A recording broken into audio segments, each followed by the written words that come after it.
aku berlindung kepada Robbil Falak, saat kita bisa berpikir dengan jernih, itu sudah jadi solusi loh, perlindungan loh. Ya, setan sedang mempengaruhi hidupku sekarang karena aku belum pulang gitu. Setan yang wujud ya aku ini sekarang gitu, yang di depan kaca gitu. Nah sekarang maukah kita terbebas dari vicious circle ini, dari lingkaran setan ini?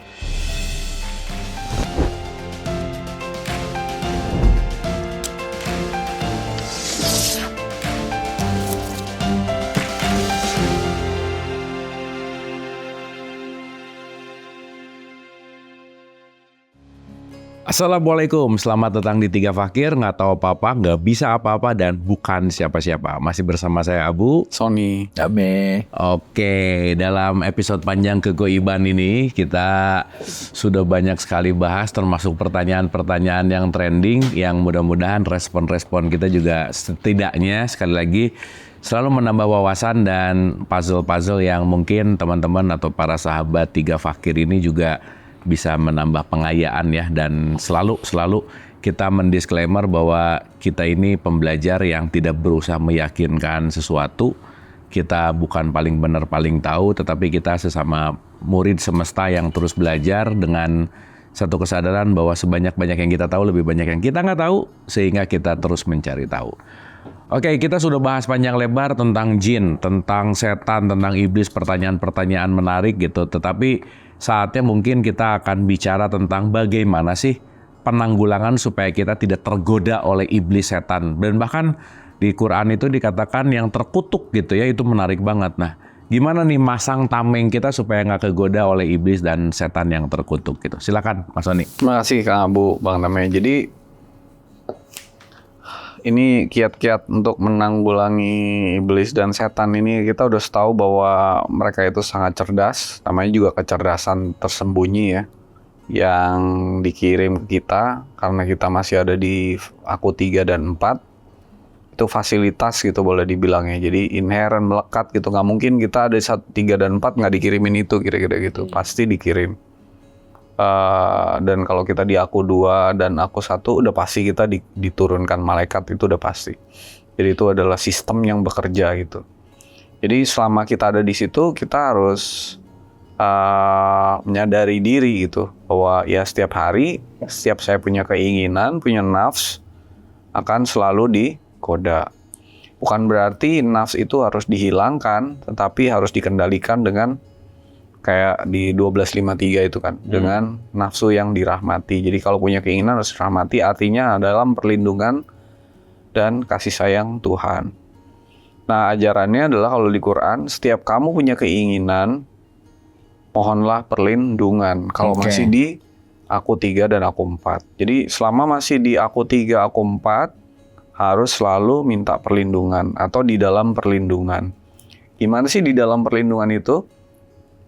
Di dalam perlindungan itu kita harus tahu pintu masuk setan kan adanya di aku 4 misalnya. Kita lagi di aku 4 nih, belum naik ke aku 3 nih.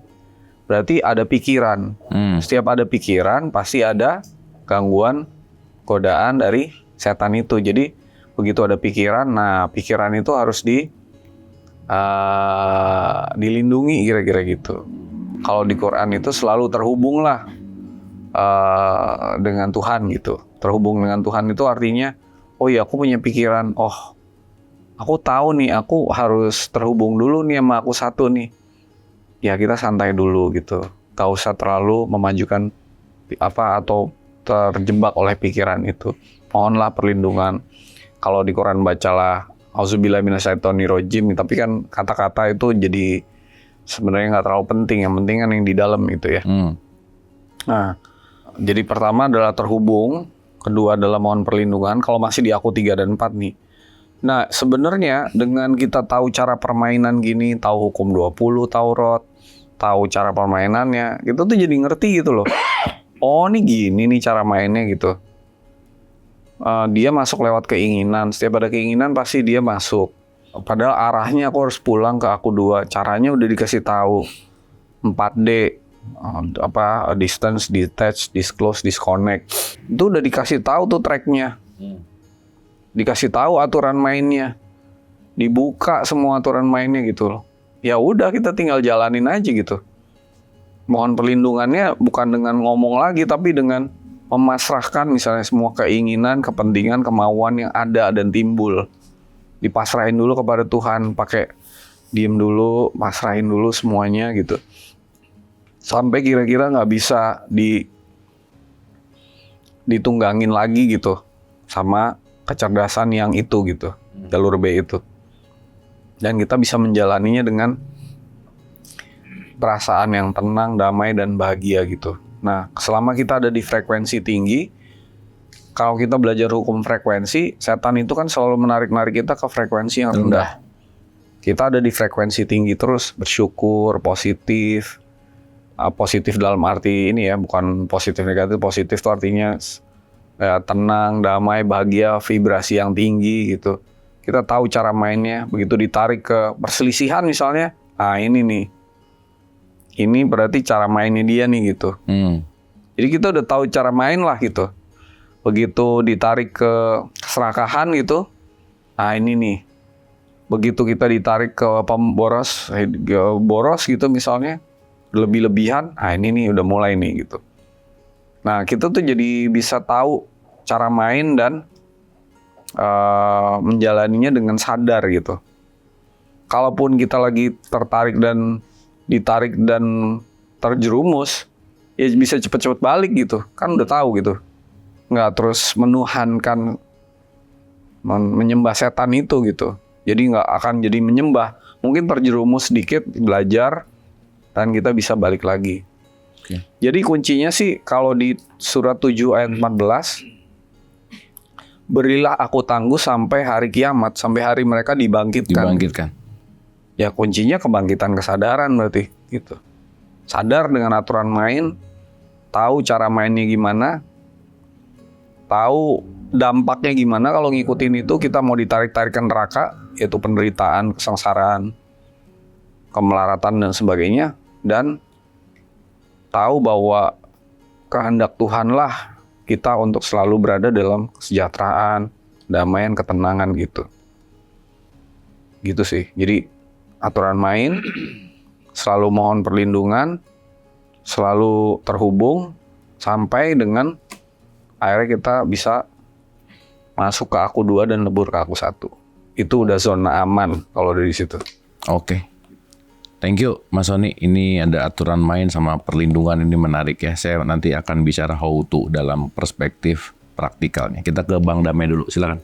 Makasih Kang Abu, Mas Sony. Ini pertanyaan yang bagus dan mudah-mudahan dialog kita ini bisa langsung praktek ya teman-teman.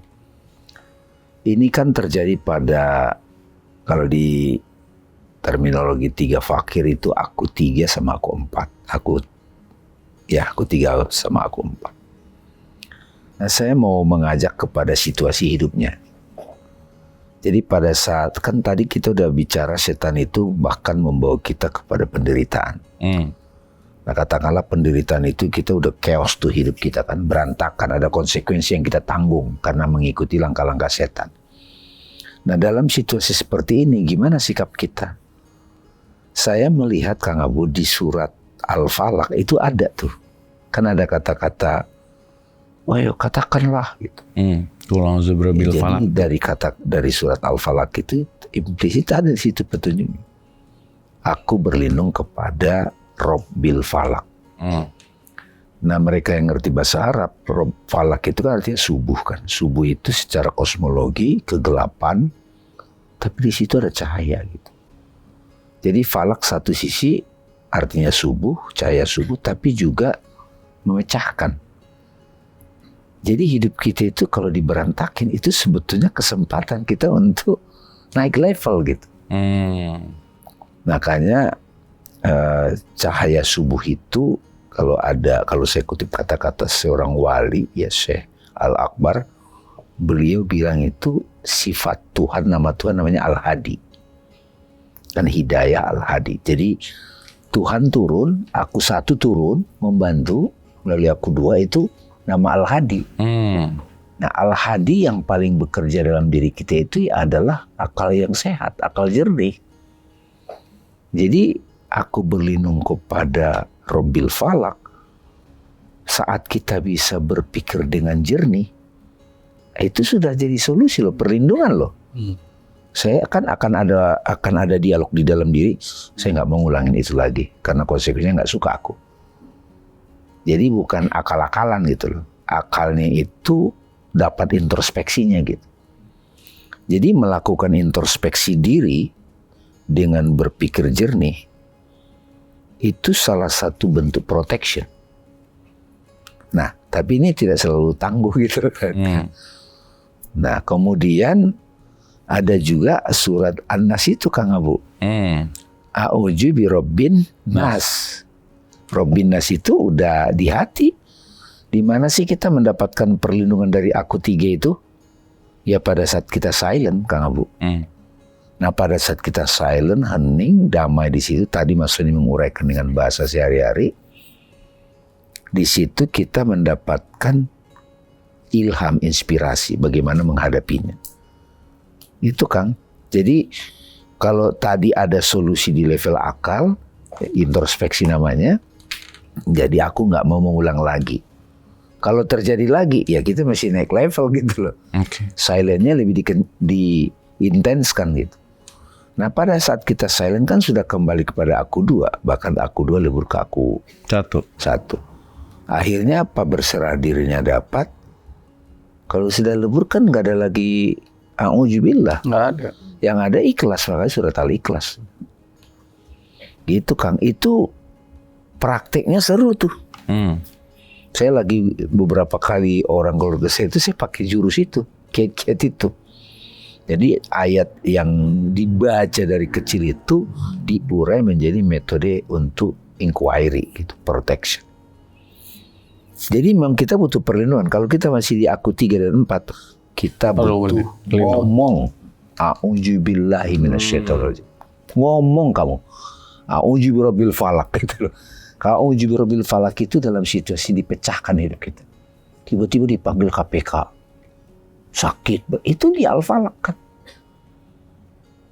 Introspeksi. Jadi tindakan introspeksi itu adalah protection. Itu kiat. Nggak semua orang loh bisa introspeksi. Nggak bisa begini, enak aja masih nyalain orang. Orang yang sudah introspeksi itu sudah nggak nyalain orang, nggak nyalain diri sendiri. Menyalahkan diri sendiri itu masih terjebak. Oke, saya menyesal, saya ngaku salah. Oke, saya nggak mau ulangi. Nah di situ sudah ada cahaya, tapi cahayanya masih simbolnya cahaya subuh. Jadi belum canggih gitu, karena belum deep silentnya. Kalau sudah deep silentnya udah intens, itu sudah aku dua yang ambil alih, udah terhubung ke aku satu. Nah nanti kalau sudah terbiasa di situ, bisa langsung bedain tuh. Ini kalau saya jalanin, aku nggak perlu harus dihajar nih untuk bisa sadar gitu. Betul. Itu Kang. Makasih Bang Dame. Dan ini mungkin balik lagi ke Mas Soni gini Mas. Tadi kan kita berta'udz gitu ya. Tapi tadi juga Bang Dame bilang di 34 juga memang perlu dikatakan untuk berta'udz gitu. Cuman mungkin afirmasi kita. Lebih dielaborasi lagi bahwa the real ta'udz itu seperti apa sih Mas Soni? Dan saya rasa kan bukan hanya masalah tutur-tutur kata-kata, itu memang perlu ya. Tetapi kesadaran untuk meminta dan memohon perlindungan tuh gimana sih aplikasinya gitu? Silakan. Iya kan, ta'udz ada yang di mulut tanpa kesadaran. Iya. Ta'udz ada yang di dalam sikap tanpa perlu diucapkan, tapi karena dia udah dalam bentuk kesadarannya. Jadi memang itu kan bertahap ya. Jadi ada yang perlu diucap dulu, lama-lama ketika dia masih di aku 34 tapi udah tahu cara mainnya. Nah, pertama karena udah tahu cara mainnya, maka ya dia dengan sikap. Misalnya setiap dia punya pikiran, dia akan waspada gitu. Ini pikiran, ini kalau aku punya pikiran gini aku ditunggangin gitu kan. Jadi pikiran ini aku pasrahkan dulu kepada Tuhan misalnya kan. Tuhan bimbinglah misalnya, supaya pikiran ini sesuai kehendak-Mu. Dia punya keinginan juga seperti itu. Bimbinglah supaya keinginan ini sesuai kehendak-Mu. Kata-kata sebenarnya di level ini gak terlalu penting, karena Tuhan kan, kata-kata itu kan bukan untuk Tuhan, untuk kita gitu ya. Jadi kata-kata dalam doa perlindungan tuh untuk kita gitu, bukan untuk Tuhan. Jadi dalam sehari-harinya setiap kita ada flavor di aku 3 dan 4, waspada gitu. Oke. Dan memasrahkan itu semua dulu gitu kepada Tuhan. Gantilah semua keinginanku ini dengan kehendak-Mu. Lama-lama dengan afirmasi begitu terus, kita tuh mengikis aku 3 kita, aku 4 kita gitu. Jadi belajar menjadi orang yang muklis, bukan belajar hanya sekedar berdoa tapi tanpa pengetahuan gitu. Iya. Gitu. Jadi harusnya kita lebih sadar gitu. Bukan kalau buat saya bukan terus-menerus. Ya memang dulu kayak kita waktu belajar PK awal juga diajarinnya ngomong taus kan. Tapi lama-lama kita udah sadar, oh cara mainnya begini nih gitu. Ya, bukan hanya Ucapan, tapi lewat suatu kesadaran gitu. Oke. Kesadaran cara main gitu, aturan main gitu. Kira-kira gitu. Mungkin Bang Dame mau nambahin? Ya, jadi pada waktu kita sadar kita salah, keliru, itu sebetulnya udah OTW itu dalam proses menjalani proses kita berlindung. Kita sadar kita nggak sanggup itu udah bagus banget. Sadar ini saya udah sering saya tergoda, saya tergelincir, introspeksi. Makanya saya bilang di level ini akal pun sudah menolong. Introspeksi diri itu secara jujur itu kiat-kiat loh. Kita dikritik aja tersinggung misalnya. Iya. Ini sebelum dikritik dia udah introspeksi. Jadi kritik dari orang itu juga kiriman utusan Tuhan sebenarnya. Iya kan? Jadi ngaca gitu. Nah, kalau sudah begitu ya kita silent. Begitu silent berserah sudah. Nah, itu dialognya yang tadi Mas Sony bilang. Kan sebenarnya afirmasi itu kan buat kita tadi itu agar kita itu teguh. Makanya niat itu kadang-kadang kan aslinya niat itu kan kesadaran. Muncul di batin. Kayak aku mau ini. Tapi kadang kita kalau belum teguh, kita ungkapkan gitu. Nah, mengungkapkan itu bagian dari juga prosesnya. Tapi kalau paling benar sih kalau menurut saya kan kita udah diajarin jalan langsung. Iya. Oh, ya, IM Pulang aja, udah. Iya, pulang. Udah paling benar. Siratal mustaqim. Iya, direct path. Bener ya. Ngapain kita berperang terus di aku 3, aku 4? Pulang aja, udah pulang ke aku 2. Kan pulang ke aku 2 tuh lewat jalan langsung. Lewat jalan yang aku ada di sini saat ini bisa gitu. Lewat kiamat yang dekat gitu, yang ya udah. Kan udah dibilang aku akan mengganggu mereka sampai hari mereka dibangkitkan. Ya kenapa nggak bangkit aja gitu, udah. Beres. End of topic. Apa kita mikirin ngelawan ini kan ini temporary solution. Benar. Solusi yang Bener. temporer. Saya maunya kadang ngajak orang langsung, dia maunya drama dulu kan gitu. Tapi drama memang menarik. Iya. Contoh-contoh Mas Sony, Bang Dame, seringlah membaca ayat kursi untuk menangkal setan misalnya. Nah, sebenarnya ayat kursi itu apa sih, Mas Sony? Ya maksudnya ini kan jadi popular belief ya bahwa ya Bang Dame ya. Soalnya ada katanya ada hadisnya itu. Oh. Hadis atau apa ya? Jadi kalau ini baca ayat kursi, tapi kalau dibaca ayat kursi kan nggak ada hubungannya itu sebenarnya artinya tuh. Ayat kursi itu kan ada kata-kata kursi. Allahu la ilaha illa huwal hayyul qayyum. Itu kalau dihayati hakikatnya itu memang powerful. Allah tidak ada Tuhan selain Dia. Dia itu maksudnya Dia yang tak terbatas, bukan Dia yang berbeda dengan aku. Maknanya yang hidup, standing, al-qayyum. Nah, di situ ada kata-kata kursi. Kalau kamu seperti itu, standing itu, ya kamu punya power. Tapi kalau cuma baca doang itu jadi hafal juga ayat kursi kan gitu. Jinnya itu hafal juga. Tapi kalau saya memahaminya gitu. Jadi ayat kursi itu bukan bacaannya. Oh, pada waktu aku sadar Allahu la ilaha illa huwala. Itu kan sudah nyatu itu. Ya. Al-hayyu, napas, al-qayyum, standing. Tidak ngantuk, tidak tidur. Itu sadar banget. Ya. Jadi ayat kursi itu lah sadar banget gitu. Nah, kalau itu benar. Ayat kursi. Kalau dibacain ayat kursi ya bangun. Apal setannya. Tapi harus ditanya dulu setannya agamanya apa Mas. Soalnya kalau nggak Islam jadi beda server. Dia nggak ngerti apa sih lu ngomong apa sih gitu. Oke, Mas Sony, Bang Damai, ini menarik ya tentang kiat-kiat kita gimana supaya kita juga tidak, atau dalam tanda petik ada perlindungan gitu ya. Karena kan kalau kita balik ke sering doa di awal bahwa Robi a'udzubika min hamazati sayatin wa a'udzubika Robi ayah durun, bahwa kita memohon perlindungan bukan ketika setan datang tapi before gitu, bahwa mungkin kalau ada pepatah mengatakan sedia payung sebelum hujan gitu ya kira-kira. Oke, penutup mungkin Mas Sony, Bang Damai dari cerita setan ini gitu ya, karena kita akan beralih ke malaikat gitu ya abis ini. Mungkin ada final recap gitu dari iblis, setan yang mungkin kita bahas dalam beberapa episode ini. Mungkin dari Mas Sony dulu, silakan. Ya, setan itu adalah sistem gitu ya, yang ada di dalam permainan ini. Gitu.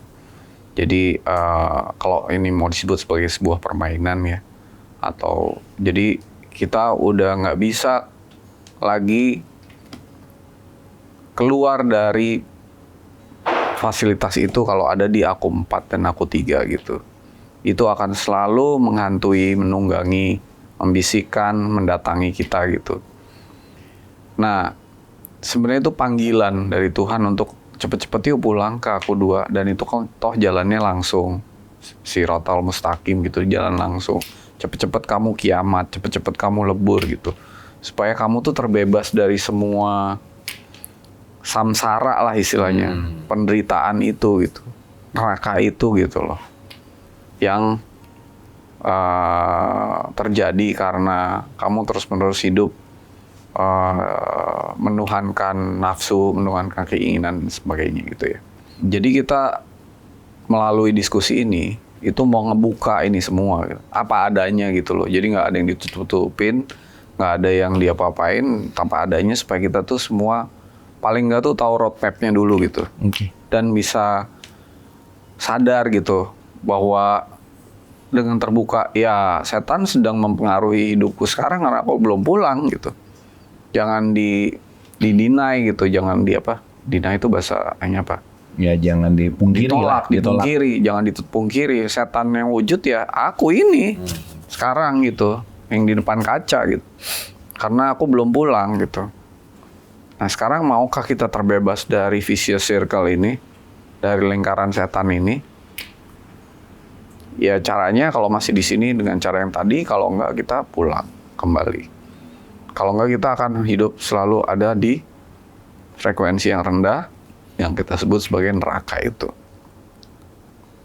Dimanapun kita berada. Sementara Tuhan sangat sayang kepada kita, ingin hidup kita tuh selamat, tenang, damai, bahagia, sejahtera gitu. Ada di frekuensi yang tinggi gitu. Dan Tuhan sudah menyediakan fasilitas yang lain ketika kita pulang, yaitu malaikat gitu. Yang akan pasti diberikan gitu. Jadi kalau udah pulang itu fasilitas itu pasti diturunkan gitu Kang Abu. Pencerahan itu kalau udah terjadi itu diturunkan gitu. Dan itu semua adanya di dalam diri kita gitu. Oke. Mungkin itu. Thank you Mas Sony. Bang Damai. Saya melihat ini jadi membantu kita untuk lebih sadar ya menjalani hidup. Karena sistem semesta ini udah adanya begini, kita sebagai insan begitu menyadari hakikat-hakikatnya ini kan jadi paham apa yang selama ini dijelaskan. Apa itu jin, meskipun belum kita elaborasi banget ya. Belum. Apa itu setan, iblis, insya Allah nanti malaikat. Jadi justru apa yang kita pelajari selama ini jadi it works gitu loh. Bisa dipraktekkan dalam kehidupan. Dan agama itu jadi berperan. Berperan betul untuk sebagai jalan untuk kembali. Jadi semoga teman-teman Tiga Fakir setidaknya sudah terbuka jalan gitu loh. Tapi menarik nih Kang Abu ya, jadi setan yang terkutuk gitu.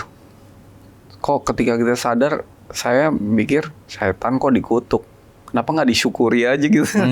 Keberadaan setan ini disyukuri dengan kita sadar. itu karena kamu setan, maka aku bisa pulang gitu. Iya. Berarti kan dia harus disyukuri tuh, Betul. bukan dikutuk gitu. Betul. Setan sebagai pelatih Iya, untuk kita terus bangun gitu. bener. Oke. Thank you Mas Sony, Bang Dame. Dan mungkin ini satu insight buat saya pribadi ya. Sering banget baca ayat-ayat tentang setan, tapi entah kenapa baru dalam perspektif ini sangat-sangat memiliki pemaknaan yang lebih mendalam bahwa setan akan mengganggu sampai saat dibangkitkan. Nah, banyak yang berpikir dibangkitkan tuh nanti gitu, atau sampai kapanpun. Tetapi keren tadi berbicara tentang saat kita ada jalan langsung, dan jalan langsung itu adalah bangkit. Di situ setan sudah tidak berkutik. Maka mari kita temukan jalan bangkit kita, agar kita tidak terjebak di aku 3, aku 4, di mana di situ wilayah kekuasaan setan, dan kita terus move on, bertumbuh menuju kepada kecerdasan yang lebih tinggi untuk menyatu dan melebur akhirnya pada aku 1 itu sendiri. Terima kasih.